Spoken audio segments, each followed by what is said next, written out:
Growing a business is hard, but it does not have to be. Once a week, we take a break from the hustle and bustle in business to talk about innovations and what's new in the C-suite. This is the Fractional C-Suite Retreat, and I'm Joseph Frost. Pull up a seat at the fire, grab a drink, smoke a cigar, and just join me as we relax, learn, and get inspired. This retreat is sponsored by yorCMO, helping organizations grow with better marketing strategy. Welcome. I'm excited for today's guest. She is an accomplished and disciplined B2B marketing executive. She has a solid track record of developing and executing growth marketing strategies and has an extensive expertise and experience in managing multinational teams. Welcome to the show. She's one of our own CMOs at yorCMO, Nanda Grandison. Nanda, how are you? I am well, Joe, and thank you. Thank you so much for having me. I'm excited to chat. Yeah, it's great. And we were just chatting right before the show about one of your newest clients, which we might get into talking about some of their uniquenesses on the show. But let's start by answering the question I like to ask every guest, and it gets an opportunity for you to share something that's top of mind for you. But what is one thing that you're keen on right now or very interested in that you think others C-suite professionals need to know about or be thinking about? Absolutely. I think that's a great question. So what I am keen on now, and especially in the current climate, is ensuring that there is a renewed focus on driving growth through retention. And having said that, it's not an or, our retention versus acquisition, it's an and. But however, I think that as we think about as marketers, our spend and our LTV, especially now, it's important to have a focus on the clients that we have inside of our organization, right? And ensuring that we are doing what we can to understand what makes them stay, the value that they're getting, and how to course correct as appropriate. Yeah. And how much time do you think traditionally marketers spend on retention? None. I think in, from my experience, it becomes an issue when we have a high churn, and then it's okay, what's going on? Why aren't our clients staying? Let's focus on that, because what we typically focus on is marketing and advertising, right?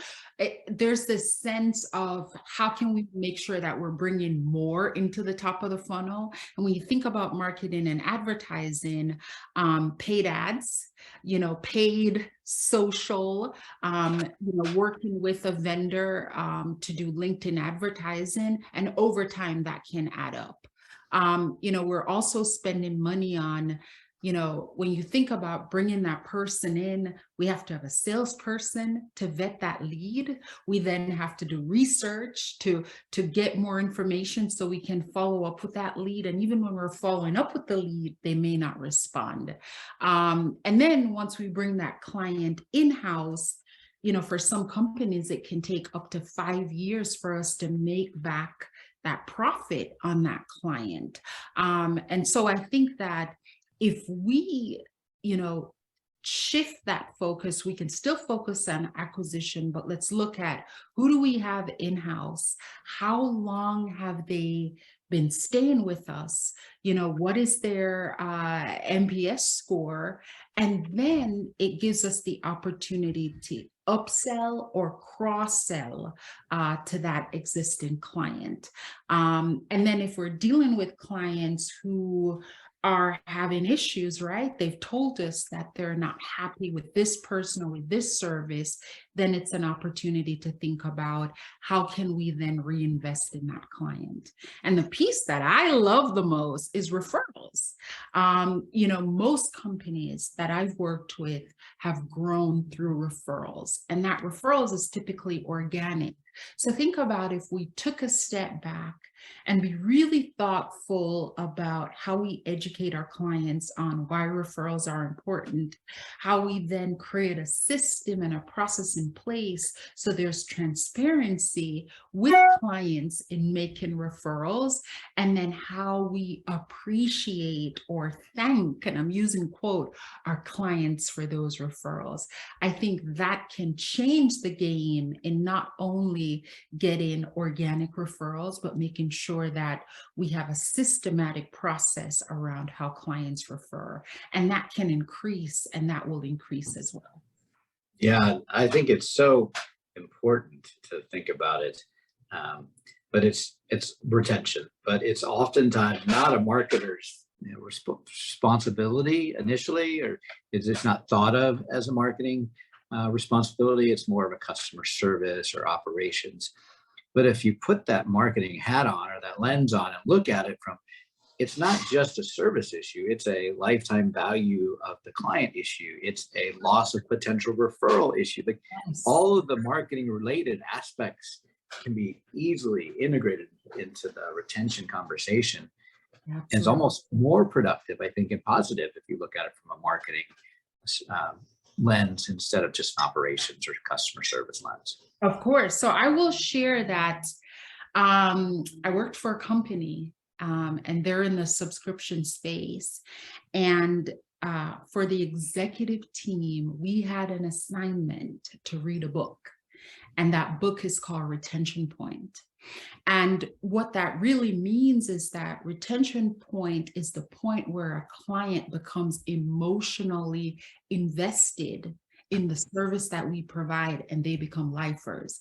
And lifers can mean anything for any company. It could mean 5 years, 10 years, 15, 20. But the point is they stay for as long as we want them to stay. And what stood out for me in that book is that if we then learn what that retention point is, if we become aware of the retention point, so what makes them become emotionally invested in the company, our LTV can increase 3 to 10 times. And I actually have the book right now. Who's the author? Because I just made a note, retention point. The author is Robert Skrob. All right, I will put that on my list and check it out. Absolutely, Joe. It's an amazing book. I have so many notes, so many to-dos. And as part of that book, one of the things that I learned, so Netflix a few years ago published some fascinating data where they showed streaming and the hooked episode. And essentially what they've shared is that after a certain point, 70% of viewers get hooked on that series. And what we learned was that drama, it takes 2 to 3 episodes for them to get hooked. And then comedy, double that. But essentially, once Netflix figured out at what point a viewer becomes hooked on that series, they have since for sure worked to increase that. I believe I get hooked after the first episode. I am like, I have to watch it until it's done, but I digress.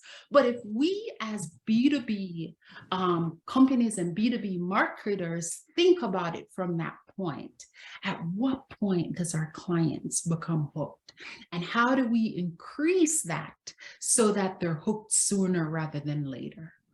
Yeah, one of the, I wonder if, to digress with you, I wonder if that's why they drop like 3 episodes at once sometimes on those shows. So you can binge the first 3 and now you're hooked, and then they'll drop one at a time. Absolutely. So for instance, I don't know if you watch You, like that is my guilty pleasure. And I've watched 2 series already. So now we're on the 3rd series and they just dropped 3. So you're hooked. So I couldn't wait for 2 weeks to start watching, the next episode. So I think they've learned that after after the first episode or even the second, you're hooked. So now they want to delay the gratification, and then they stop. They give a 2-week pause, and you get to watch the next episode, which is fascinating, right?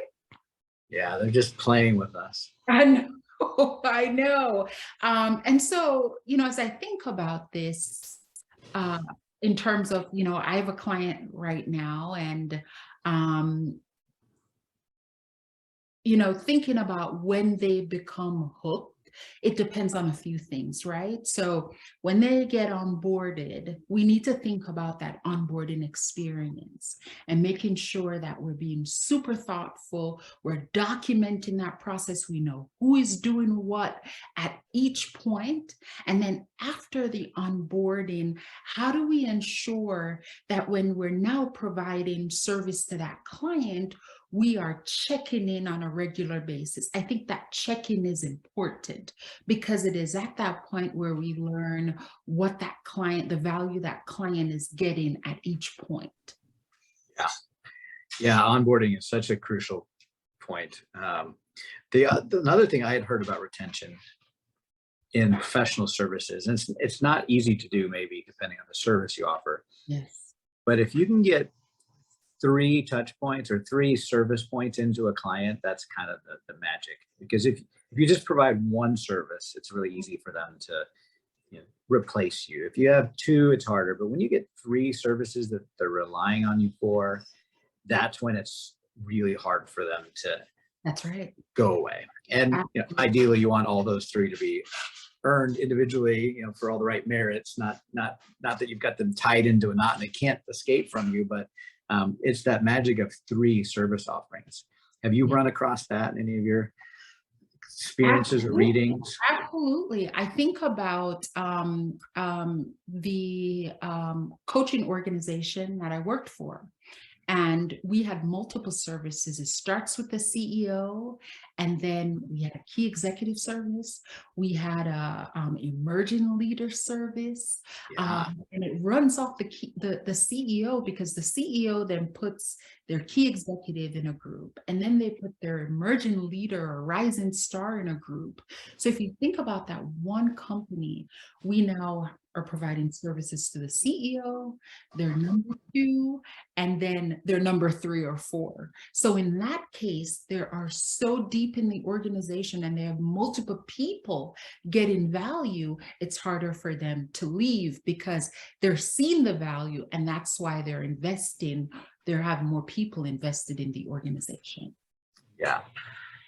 That latter point you made where they're seeing the values is also, I think, an area that's easy to overlook in the professional services area, because sometimes it's really hard to show value all the time. It's like in our business, particularly marketing, it's really hard often to show the value of marketing unless you have some direct response of some sort. A lot of times it's subjectively valued, especially as a fractional service provider. You're going in there and you're providing a service, but how do you institutionalize methods for constantly communicating value to not only your major point of contact, but the whole organization, so that you can show your worth on a regular basis, because that's going to lead to retention. As soon as somebody doesn't see that value or can't see it because it's not being communicated, it's very easy for them to discount the service. Absolutely. And that's a great question. And I think that our model at yorCMO allows me as a fractional CMO to provide value in every department across the organization, because we're not only working with the C-suite and helping them solve some of the roadblocks on the challenges they're facing, even if it's outside of marketing, right? We then work within marketing and the marketing expertise to provide them with a roadmap to make sure that they know what they're doing, that we can share the results of what we're doing. And then as we think about within the product space, and whether it is with, in a in a specific vertical, we are working to help them navigate the services that they provide and making sure that they're also providing value to their clients in a meaningful way. So I think that as I think about my role as a fractional, it's not putting blinders on and just focused in marketing, is making sure that we're touching all aspects of the organization and providing value to multiple departments, if that makes sense. Absolutely. And the last thing I'll say about retention is that we do an exercise in our foundation sessions around client lifetime value with our clients. And when we start to do the math around retention, specifically with an increase in percentage of retention rate and how that impacts lifetime value, it's something like, I want to say 5 to 7% increase in retention doubles the lifetime value of the client. So it doesn't take much. When you just, if you can move that needle 5 to 10%, you can literally double the lifetime value of the client. Absolutely. Absolutely. And I think that, go ahead. I'm sorry, Joe. Well, I was just saying, it's just that from a pure ROI, to focus a little bit of marketing time to solve that puzzle is going to be worth a lot more than getting 5 to 10% more at the top of the funnel, because you've got all of the fall through the funnel to deal with as well. Absolutely. And, one of the things I think too, I think that lifetime value starts as soon as that prospect comes into our funnel. It's how we communicate to them before that initial sales call. It's then how we help them understand what the next step in the process are. It's then once they decide to sign that contract, how do we map out or provide them with a roadmap for what's next and what's coming. So I recently, with this client, we did some buyer interviews. And, one of the things that we consistently heard is that these clients want to know, yes, I'm getting value right now, and I love working with this particular client, but how can you help me see what's coming down the pike? How do you help me provide visibility in, am I truly taking advantage of all the services that you offer as part of what I'm paying for? So I think this idea of helping clients see what's coming and what else we can do for them is important in providing value. Yeah, it's something that you start crossing over then into the service side with marketing. Okay, now that we have the services being had, marketing can still play a part in helping to bring in new or upsells or referrals from that lens that maybe the traditional servicer isn't thinking about that. Absolutely. So you've been in marketing for a while, and you've worked for multiple organizations, and I'm curious because you've worked remotely and full-time for an organization or more, and now you're working remotely and fractional. What do you see as the main difference between a fractional engagement with a client versus a full-time, even though they're both remote? That's a great question, and I've been thinking about that. I think that's a really good question. And you know what? I'm going to answer it differently. I actually don't see a lot of difference. I think that the client gets the same value. We are invested as organization in the growth of the organization. We are connected across departments with the employees. We want to understand the issues departmentally and help them solve it. So at this point, I don't see a lot of difference as being a fractional versus a full-time employee, because we're bringing the same value as we would as a full-time CMO versus a fractional. Yeah. That's kind of a cop-out answer, but I'll give it to you. Give me a bit more time and maybe I'll see a difference. But right now, I really don't. I really don't. Yeah, no, I think it's, I know I was joking. I think that is a fair answer. A lot of times when I ask that question for somebody who's kind of newer into the fractional space, they're coming from an in-person kind of full-time engagement. And there is a huge difference. But why I wanted to ask you is because I don't think there's as big of a difference between remote full-time and remote fractional as there is between full-time in person and remote anything. And I think remote is the real interesting way that people are having to figure out methods to deliver value remotely, whether it's full-time or fractional. That's the main difference that I think most of us that are new to the fractional space have to overcome. And certainly I think executives that are working remotely now full-time have similar challenges. Like, how do you communicate remotely when you're not all in the same room outside of the meetings? Like inside of Zoom, it's pretty similar to being in a conference room, but it's the hallway conversation, the water cool conversations, and the just hopping into your office after work or in between meetings. You don't get that as a remote employee or fractional. How have you developed methods to kind of counteract that remoteness? Yep. And that's a good question. So in my previous full-time role, I worked remotely.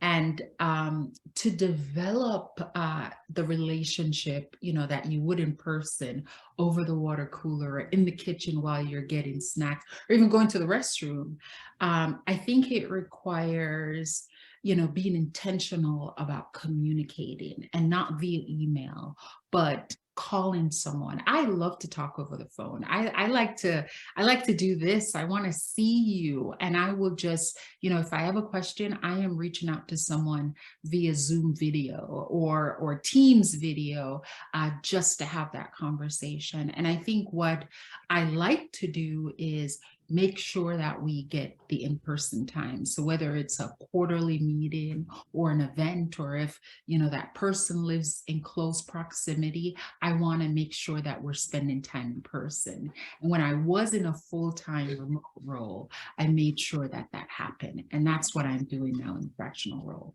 because that's how you stay top of mind. That's how those casual conversations come up, and you get to understand really what's going on within the organization, where there's discontent, or even, folks are content and are happy within their role. So I think as marketers and as leaders in the marketing space, we have to facilitate those just-in-time connections.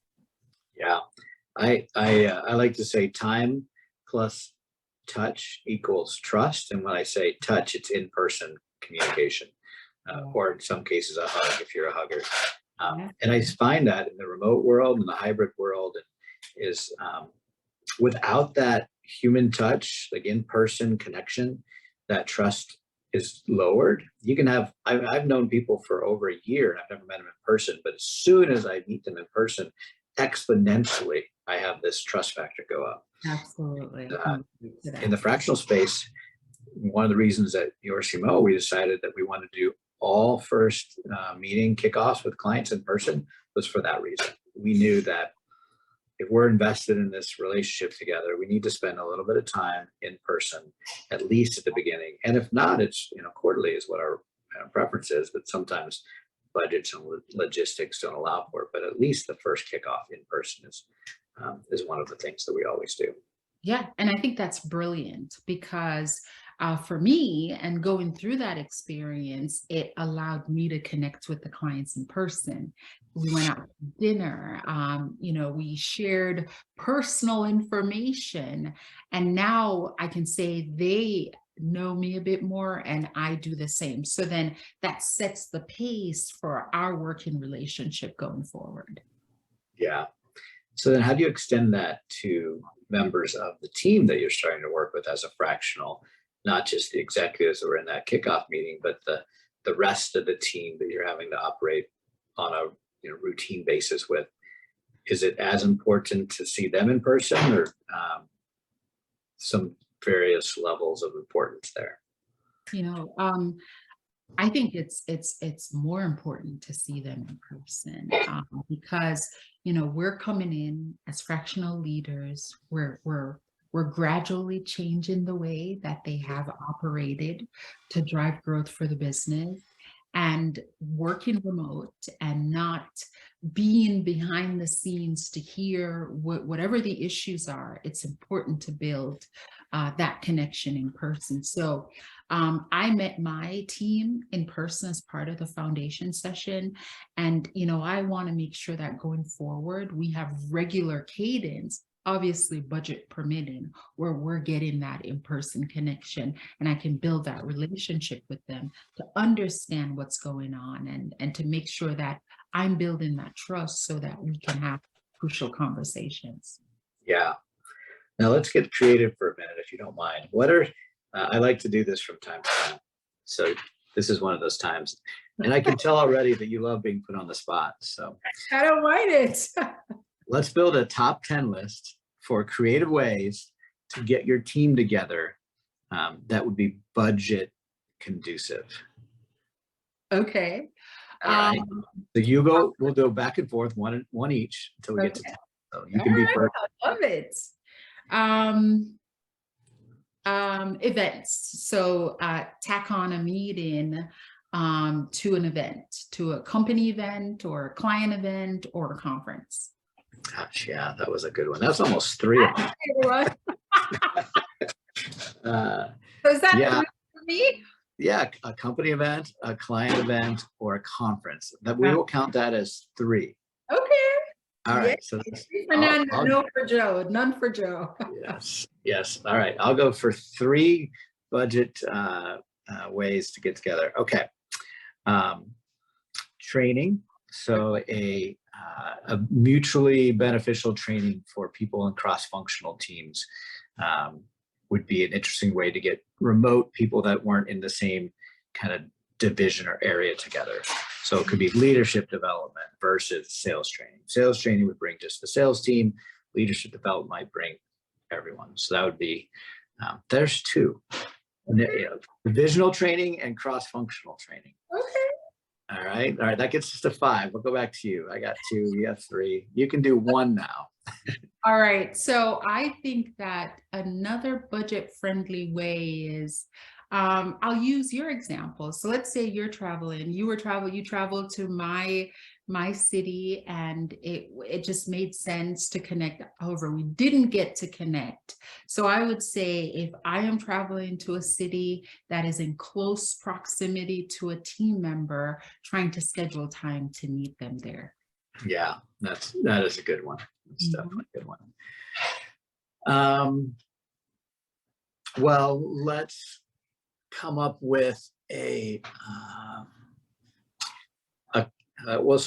company event, but taking it a little bit more specifically to an annual holiday party or summer family party is a great way to spend some money that's for team building that can grab a large amount of people. So it could be incrementally less expensive, and picking a central destination where multiple people come to. That would be a good one. Okay. So now we are at 7. We need 3 more. Yes. Okay.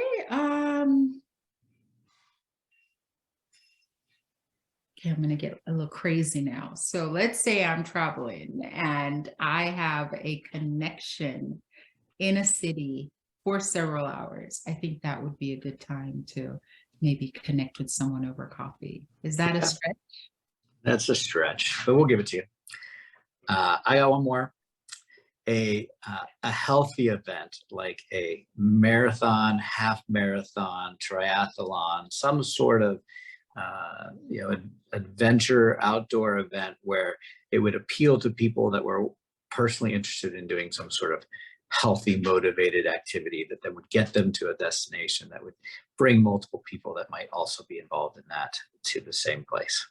Okay. All right. That's a little bit of a stretch, Joe. It doesn't happen often, but I'll give it to you. I'm doing a half marathon right now in Lincoln, Nebraska, and I Okay. have one person from the Netherlands that's flying in because he wants to participate Oh, also.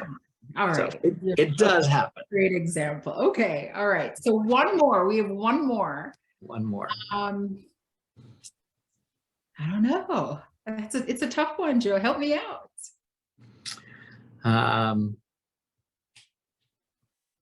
lean on your vendors or strategic partners to host an event for your team that would benefit them from getting people to show up and learn more about their service or offering, to share in the costs. That is a good one. Okay. All right. So we're at 10. Who's the winner here? We got 10. There's no winner. We just, the winner is the listener. Our listener is the winner. No, I'm competitive, so I'm always Okay, then you can do the bonus one. You can do the bonus winner one. I don't know. I think we came up with 10 great ways to connect.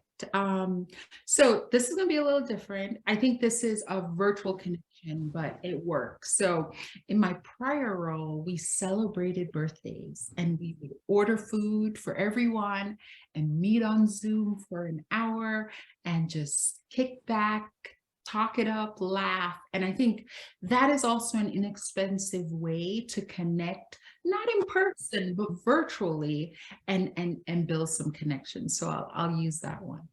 Yeah, I like that. I heard somebody the other day said they have monthly all team dinners remotely. So they send a virtual, or not virtual, but some sort of Uber dining certificate to everybody. Buy something, show up at 6, eat your food online virtually. We're just gonna have dinner together, and they do that once a month as an organization. I thought that was pretty interesting too. Okay, there you go. Yeah. That wasn't bad. No, that wasn't bad at all. So, what do you like to do for fun, Nanda, Okay, outside of work? sure. So 8 years ago, I moved from the East Coast to the West Coast, and I wasn't very athletic, but when I got here and I saw, everyone was outside running, half naked too, but I saw that and I was like, wait a minute, I got to do something. So I started working out and I fell in love with hiking. Joe, who would have thought? A city girl, I know, love to go out. I find new trails all across Southern California, and I hike with my girlfriends. And it's one of the best feeling ever to be out in nature, to breathe in that air, to connect with nature. It just feels absolutely amazing. So I love, love, love hiking. The weather hasn't been good recently because it's been raining, but I'm looking forward to the sun coming out and staying out so I can get out again. I love it. Yeah. Have you gone to some interesting hikes outside of California? No, I haven't done that yet. So that would be my next step, is to start venturing out. Maybe not even outside of California. I haven't been to Northern California. I haven't been to some other places that is on my bucket list. But right now, I'm still focused in Southern California. Yeah, I mean, that's a beautiful place to be and hike for sure. Maybe we could reach out to Stacy in Colorado and have her host a yorCMO hiking event to There you get some go. of us CMOs together that are all in disparate locations. That That would be is, awesome. I would be there for sure. I would be there. I think that would be really nice. There's a thing in Colorado where you hike a 14er. You know what that is? No. So 14er is a 14,000 foot peak, and that is there's, I don't remember the number. I want to say there's like 30 or 40 in Colorado mountains that you can hike that are 14ers, and some are easier than others, and some you can almost get dropped off at. So only a couple, but to I'm not. do that, if you have a bucket list, if you're a hiker, putting a 14K on your bucket list is a certain must do. And we could make that quite an event. We could have a lot of fun getting some people together to do that over a weekend. I'm sure we'd get some takers. Yeah, I'm in. I've never done that before, but hey, I'm in. And if we can take it slow and socialize as we do it, I think that would be awesome. Yeah, I think that'd be great. We could even invite some clients, make a big Yeah, shindig out of it. there you go. I like that. Yeah. I had a great hiking experience in Switzerland. We went 2 years ago. There were 9 of us, and one guy had put the whole trip together. He found this mountain range and this particular trail called the Hardergrat. And the Hardergrat is a 14-mile route with about a 6,000-foot climb. And the first 4,000 feet of that climb is in the first 4 miles. So it's a really steep initial climb, and then it's like 9 miles of just kind of up and down ridge climbing and hiking. It doesn't get extremely technical, like you're not roping up and you putting on your climbing boots or anything, but there's some very dangerous narrow stretches where it's big drops on both sides of the ridge line. And when I heard about it, the invite I got was, hey, how would you like to go hiking in Switzerland with some friends? We're going to go from town to town to town. It'll be a lot of fun. I'm like, oh, that sounds great. And then it's 3 months into it, it's this Hardergrat. I Googled it. And if you Google it, it says like one of the hardest climbs in the world or most dangerous, not hardest. Did you complete it, Joe? Well, kind of. So when we started training for it, we realized that it's a pretty exhausting climb to go all 14 miles. You have to do it in one day, and you have to be done by 5 p.m. because that's the last train down.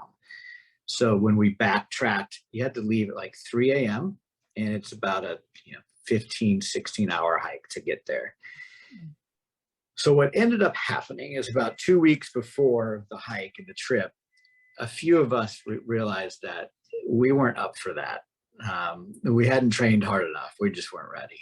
So we came up with an alternate route, and we call it the softer grat.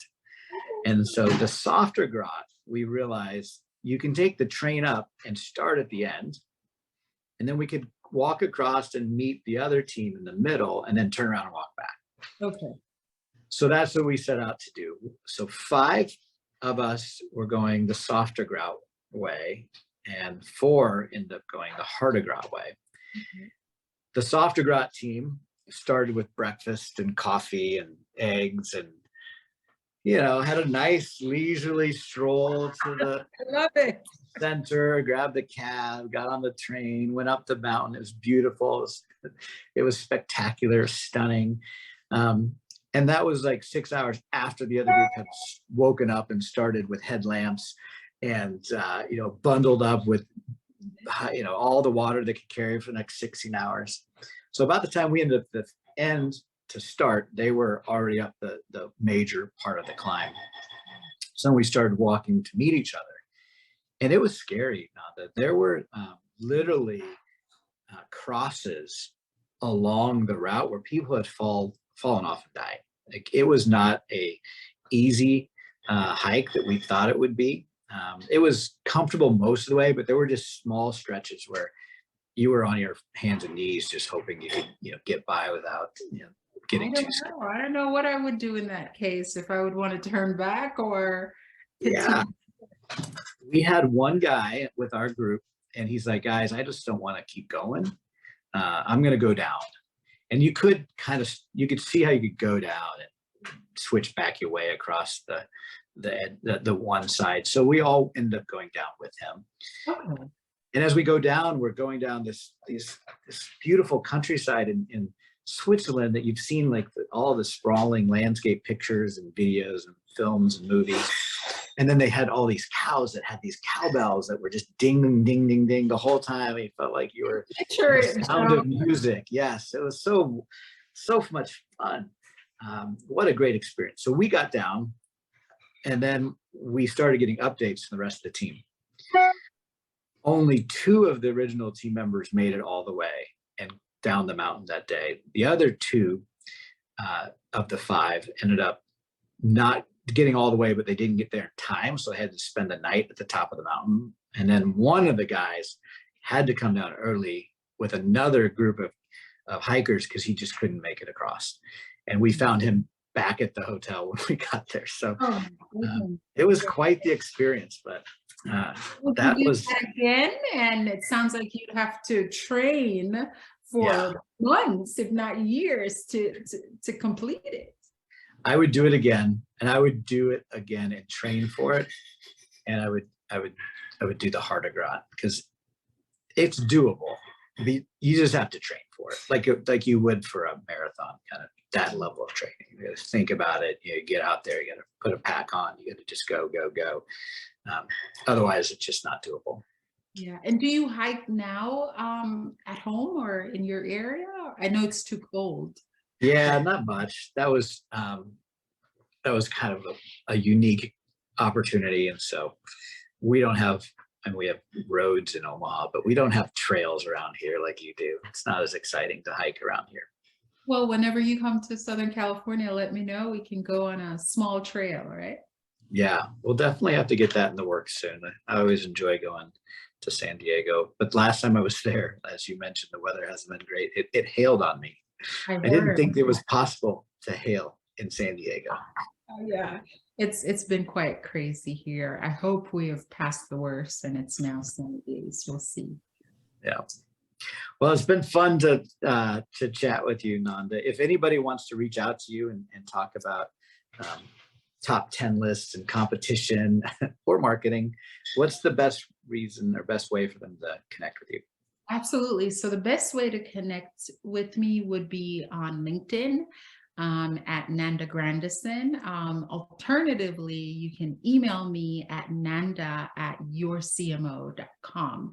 And Joe, thank you so much for having me. I have enjoyed our conversation, and I'm just looking forward to connecting more.